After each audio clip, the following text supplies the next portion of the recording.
Alright guys, I'm just woke up this morning, so if I sound a little weird, just bear with me I guess. But I want to do a little bit of a supplemental video to the Paladin versus Warlock guide, where I kind of feel like I rambled a bunch. But I want to cover some of the things that I specifically missed or failed to talk about how important they were in that video. And the first thing off the bat is, you'll notice in that video I didn't talk anything about, and you can find this gear in the description. I put a link in the description for this gear here. But you'll notice that I didn't really talk about any of the offhand weapon tactics, such as like Furball Medicine Pouch, or Skull of Impending Fuck You, or what else can you put in there? Or the Skelly Summon Offhand Totem, or whatever other crazy things, even like a DPS oriented thing that you could put in the shield slot. And the reason for that is because if you've seen my other videos up to this point, you probably have a good idea of everything that you could put in there and why you should put things in there. There's a 30-second cooldown on the swap, so basically you can do whatever you want, do whatever's on cooldown, do whatever you have in place of this shield once you jump on top of the Warlock. Medicine Pouch, if it's on cooldown, is obviously the best. The only thing to really keep in mind is the Skelly Offhand Summon. The Skelly Offhand Summon is best used to switch into when you suspect you might not be able to kill the Warlock in time before they go for the fear and they go for the reset. So a lot of times, and this is in my experience, like RNG is not going so well, or the lock has gotten really thicker with like their gearing, like they've got a lot more they're playing a lot more defensively, they're a lot harder to kill. A lot of times they'll be at something like 20% life and like no mana whatsoever. We'll say maybe 10% mana, and they're casting that fear that's going to allow them to run away and get a full reset, right? Like the duel's about to be over and you've kind of lost. This is when you want to do the Skelly Offhand summon.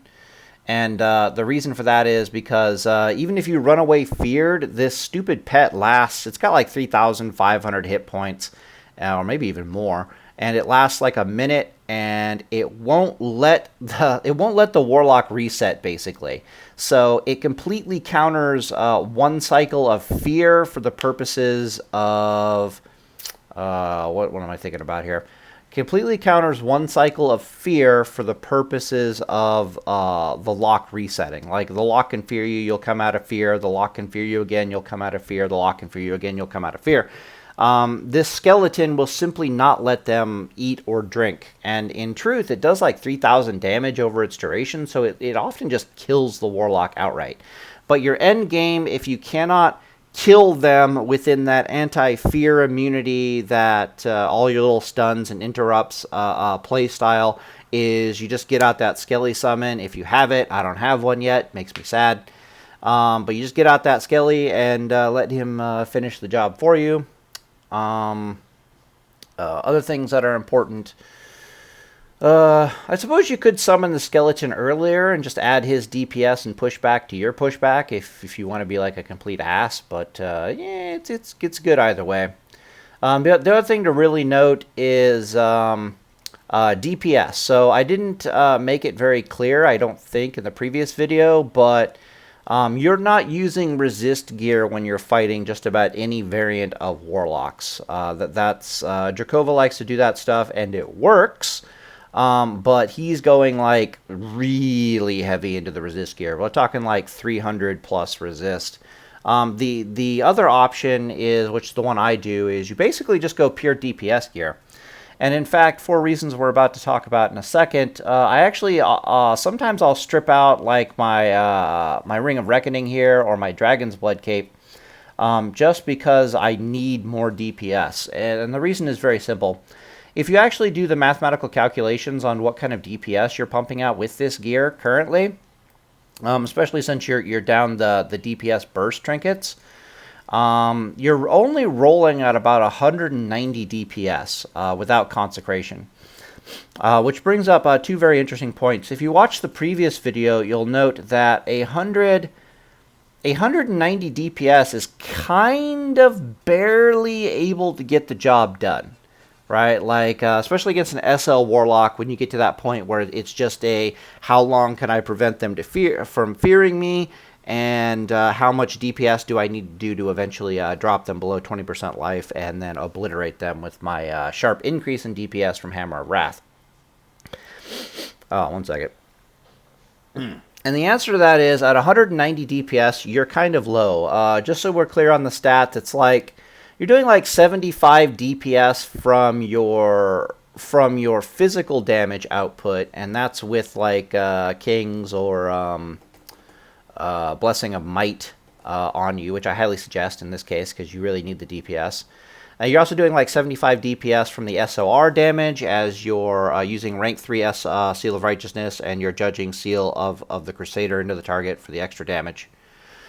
So that's like 150 there. Frost Oil might be kicking in like another 30, so you're like at 180. And then, my bad, Frost Oil is only doing 15, like 15 DPS. The 30 is coming from your Judgment of rank 3 SOR. So you're sitting at around 190, 195-ish DPS. I don't factor in the critical strike chance of either the spells coming out of you or the melee hits, because I figured that those critical chances kind of counter your chances to be dodged or missed, basically.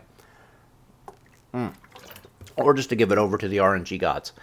But you can calculate your DPS, and you'll notice that you're actually kind of low. Like, you're a little low on the DPS for fighting a Warlock.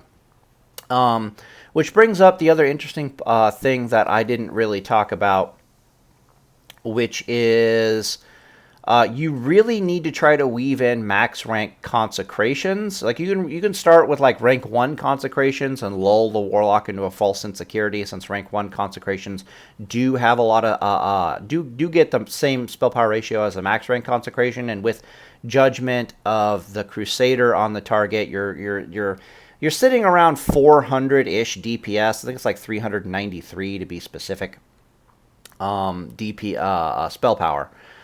But you really need to try to weave in those max ranks consecrations. And when I say weave in, you'll know exactly what I'm talking about if you actually jump on a Warlock and you're trying to counter the fear. If a Warlock is like halfway through casting a fear, and they've got like 2 seconds or 3 seconds to go to get that fear off because of all the damn pushback that's happening, when you consecrate on them, it puts them in a really sticky situation where they're like, well, shit, I need to move out of this. This is what is essentially a massive increase to your DPS output AoE that they're putting on them. But at the same time, they might be slowed from Frost Oil, and it's going to take them like they have to literally stop their casting, waste like 2 seconds of their casting. Then they got to spend like 2 seconds waddling their ass out of the consecration, only to start up a cast again. And that's what I mean by weaving in those consecrations is they can't really afford to stop casting the fear to get the hell out of the consecration. And then even when that fear is done and you've countered it, like that might be a 3-second stun that you countered it with, and oh, they're still stuck in the fucking consecration. And then when they finally get out of the fear, what do? Spend 2 seconds to waddle their ass out of the consecration, or do they go into another fear, right? So that's what I mean by weaving it in. You can easily get like 5, maybe 6 seconds of each of your consecrations time when you weave them in properly, especially if you're using Frost Oil with that. And since you're only sitting at around 190 DPS and you kind of need like 220-ish DPS, maybe a little bit more, you can really see how Frost Oil lets you use those consecrations and how you really need to be weaving in those consecrations to your overall playstyle when you jump on a Warlock.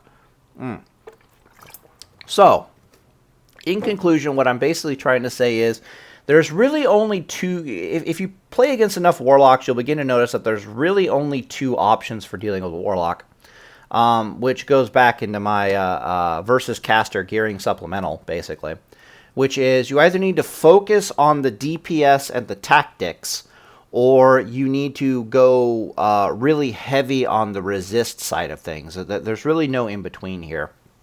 And typically when I'm fighting Warlocks, I'll actually, if I feel like I don't have enough DPS for whatever reason, I'll start stripping out the items that are more tanky for more DPS-oriented items.